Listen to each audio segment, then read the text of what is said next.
বাজি ফাটানোকে কেন্দ্র করে দুপক্ষের মধ্যে সংঘর্ষ। তৃণমূল কংগ্রেসের ব্লক সভাপতির নাম নতুন করে ঘোষণা হতেই উচ্ছ্বাস দেখা দিল বড়ুয়া ব্লক জুড়ে। বুধবার রাতে সভাপতির নাম ঘোষণা হতেই খোদ নতুন সভাপতি গোলাম মোর্শেদের হরিবাটি গ্রামে দেদার বাজি ফাটল। আর সেই বাজি ফাটানোকে কেন্দ্র করে গ্রামে দুপক্ষের মধ্যে সংঘর্ষ। এক তৃণমূল পরিবারের অভিযোগ, দলীয় কর্মীদের কাছে বাজি ফাটানো বন্ধ করার আর্জি করা হলে তাদের উপর লাঠি সোঁটা নিয়ে হামলা করা হয়। তাতে 4 জন জখম হয়েছেন, 3 জনকে বেধড়ক মারধর করা হয়েছে। যদিও অভিযোগ উড়িয়ে দিয়েছেন দলের নতুন ব্লক সভাপতি। বলেন ওরা আদৌ তৃণমূল কংগ্রেস কিনা সন্দেহ। পঞ্চায়েত ভোটে ওরা দলের পক্ষে ছিলেন না, উল্টে আমাদের কর্মীরা উল্লাস করে বাজি ফাটাতে গেলে ওরা হামলা চালায়। পুরো বিষয়টি তদন্ত করে দেখছে বড়ুয়া থানার পুলিশ। ব্যুরো রিপোর্ট, দিনরাত স্টার নিউজ।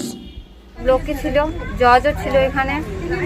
জজকে বলছে খুব আল পাইছে, মারতে হবে তো বললে তখন ফেলেন এখানে আমার বাপকে হুক লাগিন ফেলেন দিয়েছে, মেয়ে মারছে।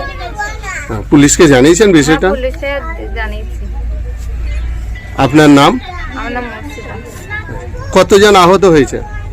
আমাদের 4 জন হয়েছে। তাদের নাম কি?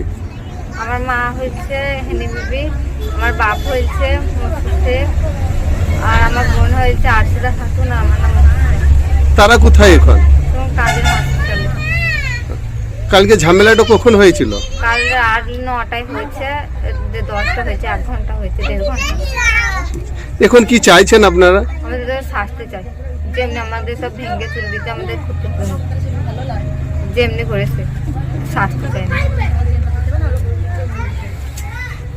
তৃণমূল কে সেটা তো আমি বলতে পারবো ভালো, যেহেতু আমি নেতৃত্ব এখানকার। কেউ যদি চাকরি বাঁচানোর জন্য, পেশা বাঁচানোর জন্য তৃণমূল বলে, সেটা তো তৃণমূল না।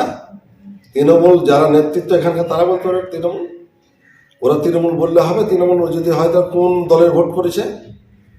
ওরা তো জোট প্রার্থীর ভোট করেছে এখানে। একদিকে করেছে কংগ্রেস সিপিএম, আর একদিকে করেছে কংগ্রেস সমর্থিত নির্দল। হ্যাঁ, তৃণমূল কোথায় থেকে হলো? ও বলে দিলে তৃণমূল। তৃণমূল তো এখন অনেকেই বলছে আমরা তৃণমূল। আবার আমি তৃণমূলও বলছি, আমার বাড়ি থেকে সিপিএম করছে, কংগ্রেস করছে। হ্যাঁ, আমার গ্রামের বিষয়। আমি বর্তমানে এখন ব্লক সভাপতি, আগে ব্লক সভাপতি ছিলাম। আমি এই গ্রামের নেতৃত্ব দিই, আমাকে দায়িত্ব দেওয়া হয়েছিল এই অঞ্চলের। তৃণমূলের প্রার্থী নমিনেশন আমি করেছিলাম, আমাকে দেওয়া হয়েছিল, আমার প্রার্থী পদের নাম সহ আমি দিয়েছিলাম। আমি জানবো না তৃণমূলকে?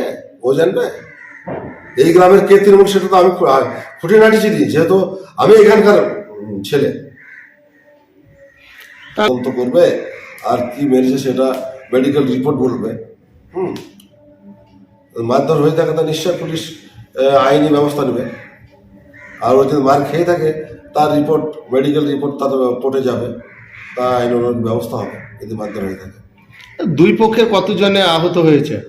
আমাদের আহত হয়েছে, ওদের কোনো আহত হয়নি। আমাদের ওখানে একটা পটকা ফাটাকে কেন্দ্র করে, পটাকা ফাটা ছিল, সেটাকে কেন্দ্র করে একটা ঝামেলা বকাবকি হয়, বর্ষা হয়। ওই যে ছেলেটা বলছে আমি তৃণমূল, ওই এসে লাঠি নিয়ে এসে মারে বাড়ি, এবং তার 7টা সেলাই হয়েছে। ওর কটা সেলাই আছে দেখুন না, তাহলে তো বুঝতে হবে। ওদের কোনো এনজিও নাই, আমাদের একজনের এনজিও আছে।